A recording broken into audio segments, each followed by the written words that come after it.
नमस्कार दोस्तों। पहलगाम हमले के बाद देश उबाल पर है। पूरा देश एक ही सवाल पूछ रहा है, अब की बार बड़ा एक्शन कब होगा। इस बीच AIMIM प्रमुख असदुद्दीन ओवैसी ने पाकिस्तान और बांग्लादेश को खुली चुनौती दे डाली है। एक कार्यक्रम में बोलते हुए ओवैसी ने कहा कि पहलगाम में जो हुआ वो बेहद दर्दनाक है, इसे बर्दाश्त नहीं किया जा सकता। अब समय आ गया है कि देश ठोस और निर्णायक कदम उठाए। ओवैसी ने प्रधानमंत्री नरेंद्र मोदी से सीधे तौर पर अपील की। कहा, अब बातों से नहीं एक्शन से काम लेना होगा। पाकिस्तान से आने वाले आतंकियों पर सर्जिकल स्ट्राइक जैसी कार्रवाई होनी चाहिए ताकि फिर कभी ऐसी हिमाकत न कर सकें। ओवैसी ने पाकिस्तान पर हमला बोलते हुए कहा, 1947 में हमने फैसला लिया कि भारत हमारी सरजमीन है और रहेगी। पाकिस्तान एक नाकाम राष्ट्र है जिसे अपने ही लोग भूखे, बेरोजगारी और आतंकवाद से त्रस्त हैं। उसे दूसरों को सीख देने से पहले अपने घर को ठीक कर लेना चाहिए। ओवैसी यही नहीं रुके, उन्होंने बांग्लादेश की ओर से आए हालिया बयान पर भी पलटवार किया। उन्होंने कहा, जो देश तुम्हें मिला है वो हमारी कुर्बानियों की वजह से मिला है। तुम कितनी भी मिसाइलें टेस्ट कर लो, भारत तुमसे हमेशा ताकतवर रहेगा। उन्होंने देश के भीतर नफरत फैलाने वालों को भी आड़े हाथों लिया। ओवैसी बोले, जो लोग भारत में हिंदू मुसलमान करने में लगे हैं वे देश को अंदर से खोखला कर रहे हैं। आज जरूरत है एकता की, ताकत की, ताकि हम बाहरी दुश्मनों को मुंहतोड़ जवाब दे सकें। हम इस सरजमीन में खड़े होकर पाकिस्तान के व ISI के आसिम मुनीर को कहना चाहेंगे, जो अपनी तकरीर में एक बकवास अनाप शनाप बातें बके हैं।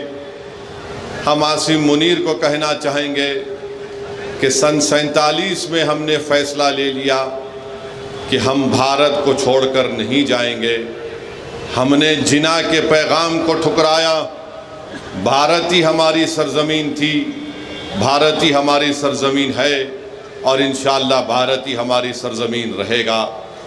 और हम वो लोग जो आज पाकिस्तान में बैठकर बकवास बक रहे हैं, हम उनसे कहना चाहेंगे कि तुम इस्लाम को जानते नहीं हो, तुम इस्लाम की तालीमात से महरूम हो, तुम कुरान के उस इनकलाबी पैगाम को भुला दिए, तुमने रसूलुल्लाह सल्लल्लाहु अलैहि वसल्लम की सुन्नत को भुला दिए।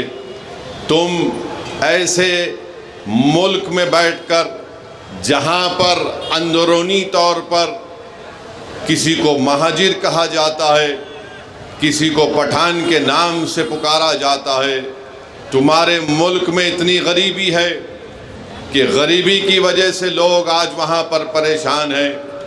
अफ़गानिस्तान से तुम्हारा झगड़ा, ईरान की बॉर्डर पर तुम्हारा झगड़ा है। आज पाकिस्तान में बैठकर लोग इस तरह की अनाप शनाप बकवास बकते हैं। पाकिस्तान एक फेल्ड नेशन है और याद रखिए, ये ताकतें कभी भी भारत को सुकून से रहने नहीं देंगी। आज वक्त है कि हम इनको एक मौसर जवाब दें ताकि हमेशा के लिए ये दहशत गर्दी का ये जहर हमेशा के लिए खत्म होकर रह जाए। अब देश कर रहा है बड़े एक्शन का इंतजार। फिलहाल आप क्या सोचते हैं इसके बारे में हमें कमेंट में जरूर बताइए।